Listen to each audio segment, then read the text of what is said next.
What if the answer to the thing that is quietly breaking you was discovered 2,000 years ago? Not in a laboratory, not in a best-selling book, not in a viral thread you half-read before closing the tab, but in the letters of a man who governed an empire by day and examined his own soul by night. In the words of another who lost everything, health, freedom, certainty, and still found a way to be unshakable. In the teachings of someone who was born enslaved and died, one of the freest minds in all of recorded history. Their philosophy was not abstract. It was forged in difficulty, tested in chaos, refined in the exact kind of moments you are living through right now. This is Stoicism, and today, we are not going to explain it. We are going to live it. Key 1. The boundary that changes everything. Where to use this.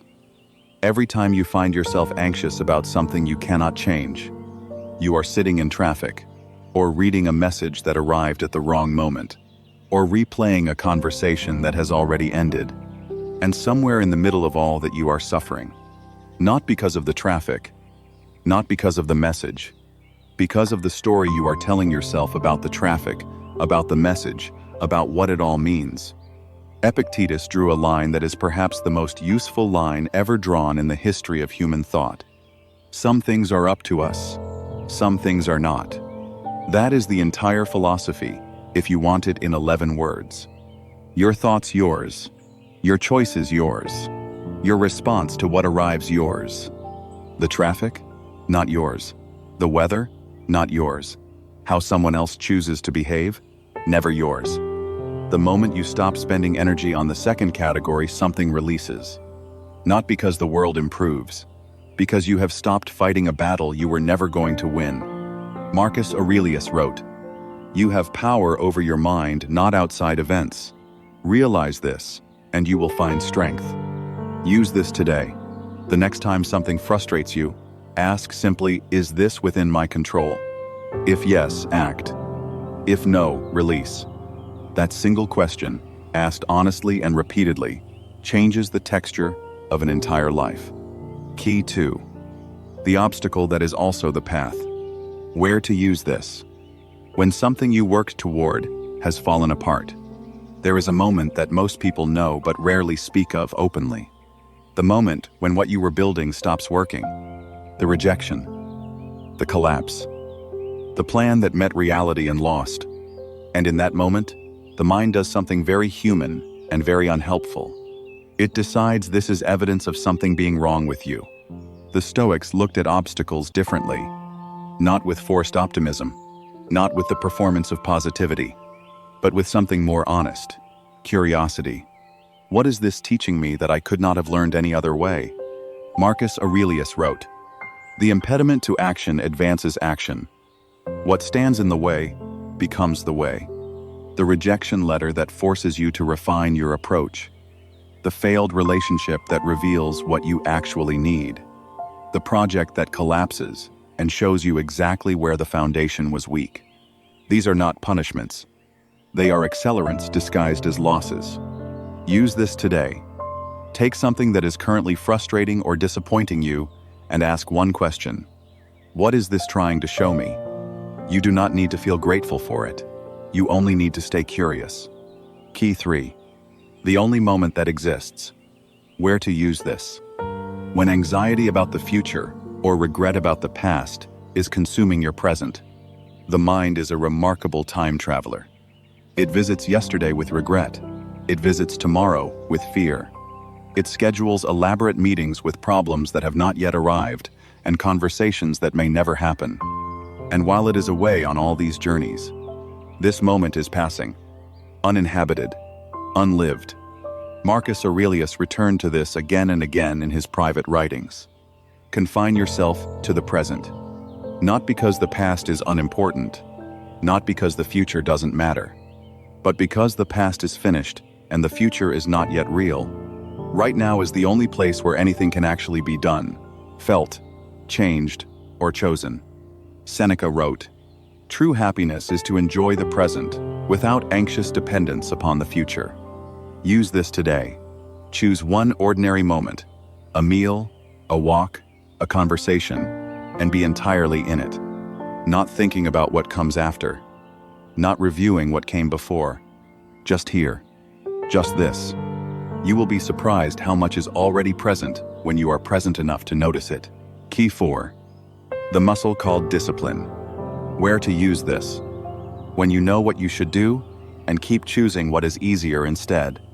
There is a particular discomfort in knowing the right thing and doing the comfortable thing anyway. Most people know it well. The workout skipped. The conversation delayed.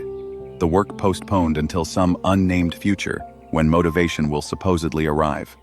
The Stoics had no patience for this.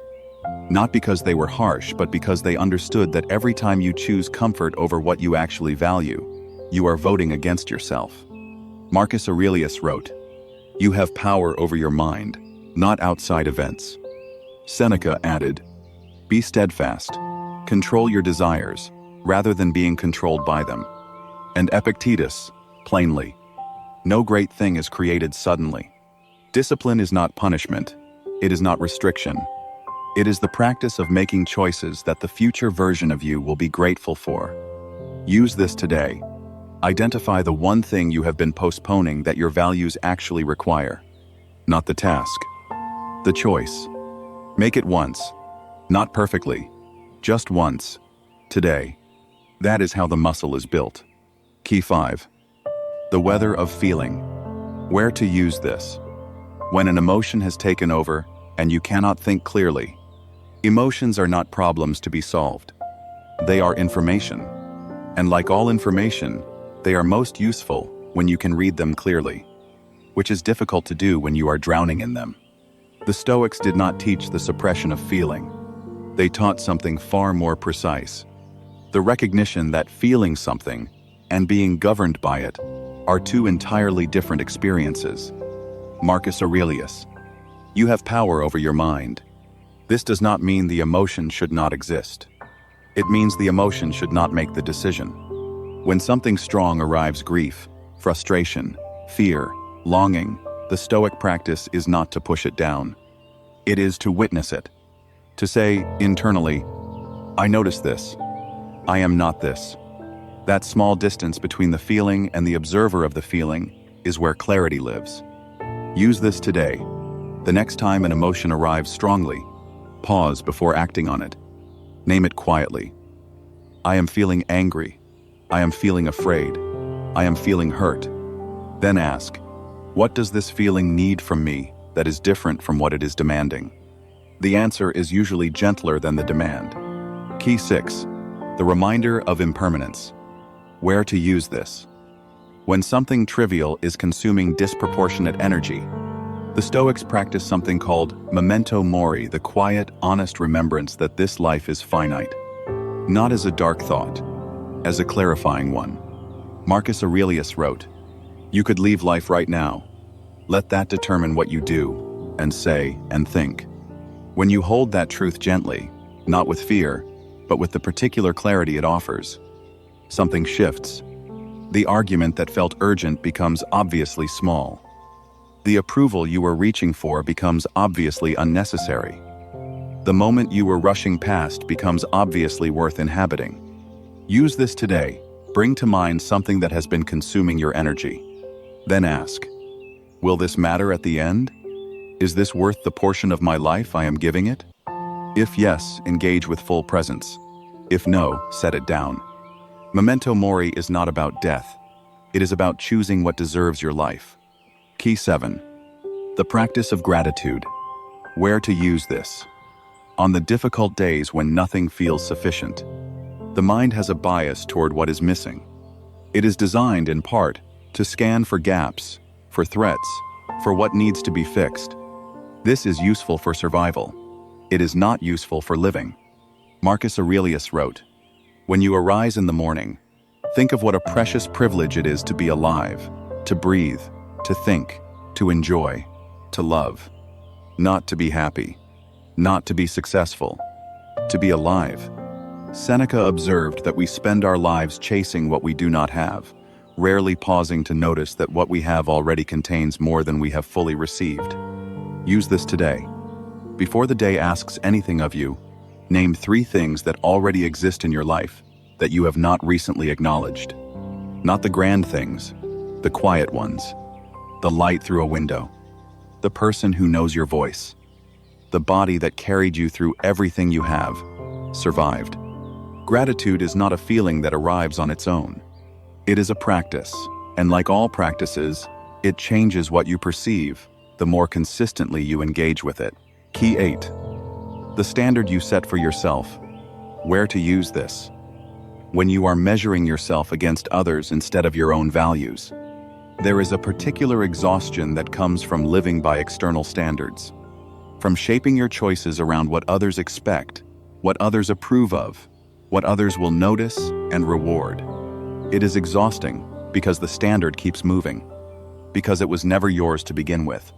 Marcus Aurelius wrote, "Waste no more time arguing about what a good person should be. Be one."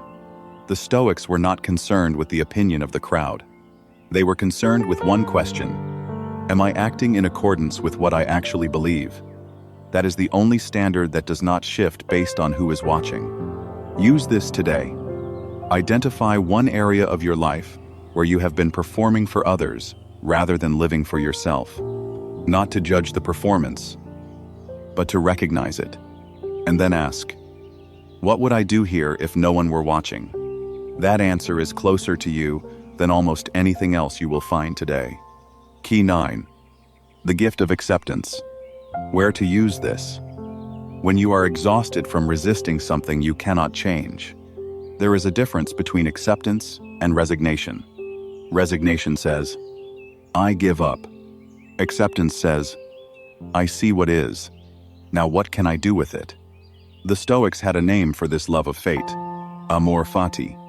Not the forced enthusiasm of pretending everything is good, but the genuine recognition that what has arrived, however unwelcome, is now part of the material you are working with. Marcus Aurelius, accept whatever comes to you, woven in the pattern of your destiny, for what could more aptly fit your needs. Use this today. Name one thing you are currently resisting, a circumstance, a loss, a truth about yourself or your situation. Then ask, if I accepted this completely, not liked it, not celebrated it, but fully accepted it, what would become possible that is currently blocked by my resistance? The answer is usually movement. And movement, even small, changes everything. Key 10. The practice of looking back. Where to use this. At the end of each day, before the next one claims you. Marcus Aurelius did not just rule. He reflected. Every evening by candlelight, the most powerful person on earth sat with a journal and asked himself honestly, did I live today in accordance with what I believe? Where did I fall short? Where did I do well? What would I do differently? Not as self-criticism, as navigation. Seneca wrote, I examine my entire day and go back over what I have done, and said, I hide nothing from myself, I omit nothing. This is not the examination of a judge. It is the examination of someone who cares enough about their own life to pay attention to it. Use this tonight. Before sleep takes the day from you, sit with 3 questions. What did I do well today? Where did I act against my own values? What will I choose differently tomorrow? That is all. 3 questions, 5 minutes. And over time, over weeks and months of quiet, honest looking, a life begins to take shape that you actually recognize as yours, closing the life that becomes yours. These 10 keys are not 10 separate things. They are one practice, seen from 10 angles. The practice of returning to yourself, again and again, in small moments, in ordinary circumstances, in the unremarkable middle of a Tuesday afternoon, when nothing is dramatic, but everything is, quietly, being decided. The Stoics did not promise a life without difficulty. They promised something rarer, a self that difficulty cannot destroy, a center that holds when everything outside it shifts, a way of moving through the world that does not depend on the world cooperating. This is available to you. Not someday. Not once things settle. Now. In the next choice you make. In the next moment you pause before reacting. In the next time you ask, with genuine curiosity. What is this teaching me? Begin there. The philosophy is not in the reading. It is in the living.